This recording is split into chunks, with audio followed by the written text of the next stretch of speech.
Right now, the principal removed from her position at Sun Prairie West High School faces scrutiny from state education officials. A closer look at the probe from the Wisconsin Department of Public Instruction. Plus, the contract for the Dairy Drive homeless encampment will not be extended, despite getting more yes than no votes. And later, another Democrat joins the race for governor while she's calling herself a wild card. And we welcome you to News 3 Now at 6. Good evening. Thanks for joining us. I'm Eric Franke. And I'm Susan Simon, filling in for Sarah Carlson.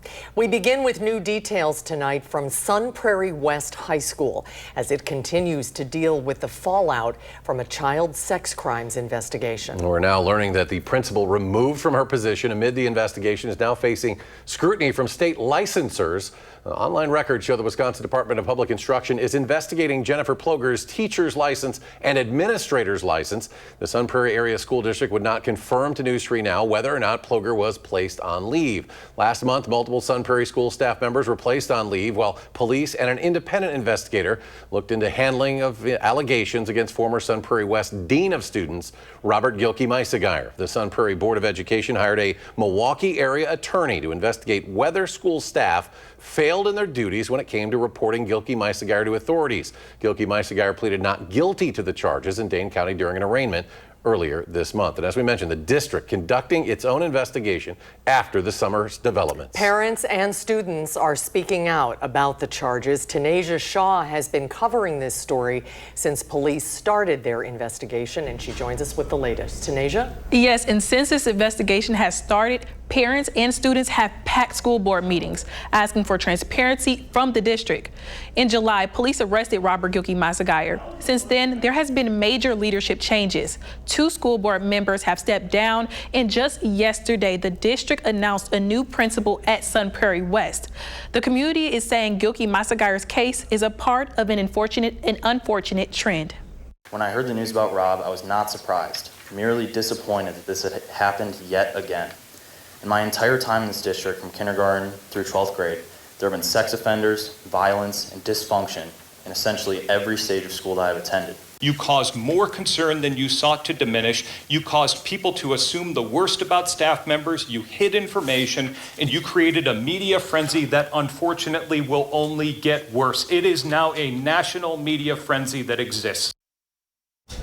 I will have a full report on this case and how it's impacting the Sun Prairie community tonight at 10. For now, I'm going to send it back to you, Susan and Eric. Tanasia, we will see you at 10. Thank you. Turning to the weather now, another warm and dry day today. Any rain in the forecast, Alex? Oh, I gotta see with Radar 3000 to answer that question there, Susan. Do we have any rain in southern Wisconsin? I got to zoom all the way into Prairie du Chien going to the northwest on Highway 18. That's the only shower in southern Wisconsin that is making it to the ground and could be struggling too. That's just part of a few showers just west of the Mississippi River, just west of Vernon and Crawford counties, and that's it. And this has been the mode the past few days. These showers try to get to the Mississippi River, and let's put this into motion here with Future Track. Will those showers make it into southwest Wisconsin? Barely. Maybe into Grant County might get a drop or two, but it's areas west of Madison that stand the better chance of having an isolated shower, maybe a rumble of thunder as we go into tonight and then going out into the next couple of days in southern Wisconsin. We have more rain chances, small through at least Friday night. Then we get the rain chances to bump up into the scattered category as we go into Saturday, going on into Sunday. When you see me in a couple of moments, I'm going to take us using Future Track through those shower chances up through Friday, recap the rain, and then also show you another version of what Future Track is showing for the upcoming weekend with rain, because we've got the Badger game and other festivities going on. All that and more when I come back in a couple minutes. All right, Alex, thank you. The Dairy Drive homeless encampment on Madison's far east side is set to close in just 9 days. The Madison Common Council voted on whether or not to extend the contract for Dairy Drive. Fell 1 vote short. Jalen Banks has more on what led to the decision. After 1 a.m. this morning, a vote by the Madison Common Council to extend its contract with the Dairy Drive homeless encampment came up short. This after over a year of discussion. The Dairy Drive encampment opened in 2021 during the pandemic, and the city says the service was intended to be a 2-year project. The site was used to help those facing homelessness with shelter, as well as mental health and substance abuse services. Brenda Conkle, who runs the site, says of the 97 people who receive help from Dairy Drive, over 3/4 of them have moved into more stable housing situations. These folks are survivors, they're resilient. Some of the smaller things can really go a long way. People have really grown while they've been at the campground. They've developed a lot of skills. And I think that's why we don't have a high rate of return to homelessness from the people who do get into housing. We spoke to the city earlier on why it's set to close, and they say it just comes down to resources. The reason for it really has everything to do with resources. This was set up and put into use in the same way that we did a lot of things in the early months of the pandemic. Of the 29 remaining residents of Dairy Drive, 21 of them have permanent housing situations lined up or are on track to. The other 8 do not, but Madison Street Medicine will continue to work with them. For now, reporting in the newsroom, Jalen Banks, News 3 Now. Jalen, thank you. Madison Street Medicine, the organization that oversees the site, is actively working with individuals to find stable housing. And even though the site is set to close on the 26th, the contract they have with the city runs through the end of October. We now know the identity of the Madison man who died after crashing his car in Devil's Lake State Park over the weekend. According to the Sauk County Sheriff's Office, 24-year-old Jamison Rustin was driving a Ford Mustang when he failed to make a turn. The vehicle left the road and hit several trees. Rustin died at the scene. A 22-year-old Madison man and a 24-year-old Brilliant woman, both Rustin's passengers, were taken to the hospital. Their conditions are unknown tonight. A 17-year-old girl who went missing over the weekend in Dane County has been found. Oregon police say with the help of Wauwatosa police, Cadence Lee was located safe and returned to her parents. She had been reported missing since Friday and was believed to have been with a man in his 30s or 40s. Police did not say where she was found or if she was found with anyone. Another Democrat is entering the race for governor. State Representative Francesca Hong says she will focus on a progressive agenda to benefit the working class. Hong also calls herself a wild card in the race. She joins other Democrat candidates, including Lieutenant Governor Sarah Rodriguez, Milwaukee County Executive David Crowley, and State Senator Kelda Roys. On the Republican side, Washington County Executive Josh Schoeman and suburban Milwaukee business owner Bill Berrien are the only announced candidates. The primary is 11 months away in August of next year, and the general election will follow in November. Today, staff at Ascending Education Group participated in an immersive event designed to help them better understand the challenges faced by those re-entering society after incarceration. The program, hosted by Just Dane, puts participants in the shoes of formerly incarcerated individuals, highlighting the obstacles they encounter as they work to rebuild their lives. Each person who is part of the program adopts a persona, and then they go through the steps that a person would go through. And so they have stations that people go through, and there's lots of twists and turns. It's a tough process, it's chaotic, and so we're just seeing people really develop that deeper understanding of what it really is. The program is intended to highlight the 2/3 of formerly incarcerated people being rearrested within 3 years. Areas of focus include obstacles around housing, transportation, employment, education, and also health care. We have a clarification to make on a story that aired during yesterday's 6 o'clock newscast regarding a Janesville teacher charged with sending pictures of his wife without her consent. While we were telling that story, we had an image of the Madison Metropolitan School District logo up at the time. MMSD is not part of this story. It concerns the school district of Janesville, and you can see the corrected version online at channel3000.com. Still ahead on News 3 Now at 6, our Coats for Kids campaign closes in on a milestone. Plus, the Federal Reserve makes its decision on if it will cut interest rates. We'll tell you how it will impact you going forward.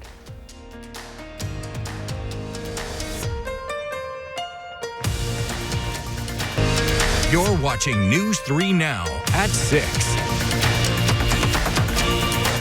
Well, thanks for your help, everybody, with the Coats for Kids campaign. We're nearing our first milestone. So far, we've collected 914 coats, so close to our first 1,000.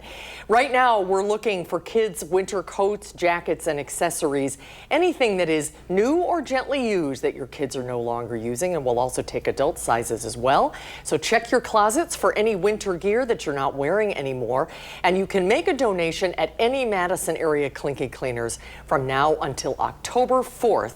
Also, head to channel3000.com/coats for kids to find the links to our Amazon wish list, the financial donation page, the volunteer sign-up page, and all of the information about the distribution as well. Well, the Federal Reserve announced the first interest rate cut of the year. Policymakers voted to lower a key interest rate 1/4 percentage point, and they signaled 2 more cuts are likely later this year. The move designed to keep the economy growing by making it less expensive to borrow. Well, economists say that could encourage businesses to hire more workers and bolster the labor market. The news had been widely expected, but could be a bit of a mixed bag for consumers. Credit card rates, they're still over 21%. Auto loans are coming at 7.5%. Mortgage rates, even though the Fed does not control them, they have been drifting lower, though, in anticipation of all rates going down. So that's probably good news. So if you're a borrower, you get a little bit of help. If you're a saver, you're not going to earn as much interest on those savings accounts. Try to go online to find those 3.5%, 4% deals. Now, this is the first rate cut in 9 months, even though President Trump has put enormous pressure on the Fed to reduce the cost of borrowing. Well, if you have a consumer complaint and you're trying to figure it out and figure out your next step, the Madison Call for Action team is holding a telethon dedicated to helping solve your problems. Our very own Michelle Renee Quinn will be hosting from 4 to 6:30 tomorrow. Our Call for Action volunteers will be in the building taking your consumer information live. So hopefully we can take action on your behalf. Still ahead, a traffic alert for tomorrow's Luke Bryan concert in rural Dane County. Plus, patients at American Family Children's Hospital get a super surprise from some unexpected guests. And we may see some rain by the weekend. Alex returns your complete forecast after the break. You're watching News 3 Now at 6. It was a memorable day at American Family Children's Hospital today as the patients got a surprise from some window washers, but they weren't your ordinary washers. Green Window Cleaning teamed up with several superheroes to help clean and put some smiles on patients' faces. Batman, Spider-Man, Black Panther, Superman, they were all there. The heroes waved to the patients as they cleaned and rappelled down the building. It's amazing to be here and be some sort of joy to other people's lives and be interacting in that, considering that most of the time what we do is it's a very dirty job. So it's really cool to just be here and interacting and then seeing everyone smile and laugh and joke around. Alexis, good for you and the whole team. The kids will never forget it. Spider-Man looked like legit Spider-Man. Inverted, yeah. This is the first superhero window washing since 2019. All right, traffic note for tomorrow. Country artist superstar Luke Bryan making his return to Klondike Farms out in Brooklyn. As part of his farm tour, Dane County Sheriff's Office says there will be heavy traffic. More than 13,000 people are expected to attend out in tiny Brooklyn. If you're headed to the concert, be sure to use event parking. Additional parking will be available at the intersection of Highways 92 and 14. Parking opens at 2 p.m. Gates open at 5. Show kicks off at 6. And looking ahead, the True North Music and Food Festival is coming to the Duck Pond this month. Saturday, September 27th, the festival returns some of Madison's best chefs, restaurants, and finest emerging local and regional music as well. Madison Magazine, a proud sponsor. Tickets can be found at truenorthfest.com. They start at $15. $2 from each ticket will benefit Domestic Abuse Intervention Services and the Dane County Food Collective. So, will the 80-degree weather keep going? Alex, back now with a complete forecast. It sure will. Tomorrow's the last day. The temperature's well above 84. And even as we drop down into the mid-70s, normal high for this time of year, it's up here, 73 degrees. And we're going to keep those temperatures above 73 degrees even for the concert Thursday night. And we go all the way out to True North on the 26th. Temperatures up near 80 degrees. So these temperatures, they're going to stay warm for the next 10 days here. We've got 81 in Madison, 82 in Janesville, 82 in Lone Rock. But look what's happened in far southwest Wisconsin. 70 in Prairie du Chien, 72 in Viroqua. What's going on over there? Well, they've got some rain showers that have been moving in. They're trying to get into Crawford and trying to get into Vernon counties, but as they move to the north and towards the east, they fizzle just a little bit with the heavier activity still staying on the west side of the Mississippi River, and that's been the mode for the past couple of days, that those showers have stayed off to the west. That's it across southern Wisconsin, that lone area of showers, maybe a rumble of thunder over towards Prairie du Chien. But let's track going out further. Will we get these showers into parts of the rest of southern Wisconsin? 8:30 at night, that shower over parts of northeast Iowa gets up towards the Camp Douglas area. We move forward here through the rest of the evening. Showers, maybe a thunderstorm just west of the Mississippi right around 4, 5, 6 o'clock on Thursday morning. Moving further into Thursday, going into the afternoon hours. Again, we have that concert here in Dane County, 6 o'clock. Those showers staying out to the west, still hugging the Mississippi River. It's by the time we get into Friday that activity out to the west starts to make it into southwest Wisconsin. Viroqua, Richland Center, Camp Douglas, Lone Rock, down to the Fenimore and Platteville areas, maybe seeing showers and a rumble of thunder. And this just in here with Future Track. Look what happens as we get towards about 6 o'clock on Friday. Some scattered showers and thunderstorms making it as far east as Camp Douglas, to the Dells, to Madison, down to Janesville. And then this will be the first batch with a weather system that's going to continue into Saturday, going on into Sunday. And we can track those showers going even further, with the higher chances being this weekend. But I'm not expecting a full washout with this weather system. We need the raindrops in southern Wisconsin. Drought monitor right now. We're going to get an update tomorrow with that drought monitor. Wouldn't be surprised to see some abnormally dry conditions across the rest of southern Wisconsin, as we have been pretty consistently dry the past couple of weeks. 60s tonight to 64 out to the west, where we have a few more in the way of those clouds out towards the Mississippi River and that chance of a shower. Here's that last day in the mid to upper 80s across a good part of southern Wisconsin with sunny skies. Then the rain moves in Saturday going on into Sunday. That's the better chances for that rain. And during our 10 o'clock newscast, I'm going to use Future Track to take us further out into the future. Will we have rain at that kickoff time at 11 o'clock in the morning? I will let you know tonight at 10. But look at those temperatures staying way into the 70s, lows in the 50s. Eric, I know you like that stuff. Even though fall starts on Monday, no signs of it yet. I'm ready for some fall weather, but that is a nice stretch. It's a beautiful stretch, yes. Enjoy it. Enjoy it. It's going to be cold before we know. All right, Badger sports in action tonight. Some Badger teams playing. Absolutely. And, you know, when it comes to that game Saturday, the last time Maryland was in town, it was horrible rain. Hopefully we don't see that again. But volleyball, they play indoors. They don't need to worry about that tonight as they gear up for an in-state showdown in Milwaukee. We tell you more next on News 3 Now.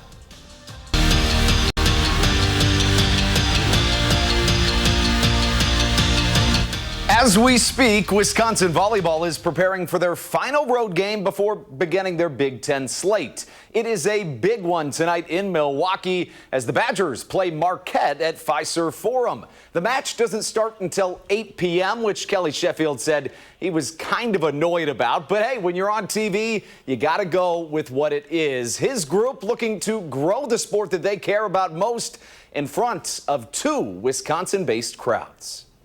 Number one, being able to play in an arena that can hold more than what the field house does is really cool. I think we set an attendance record the last time that we came here, indoor attendance record, which just shows how supportive, and how hungry people are for elite volleyball. Marquette's had a great tradition. We've had great matches over the years.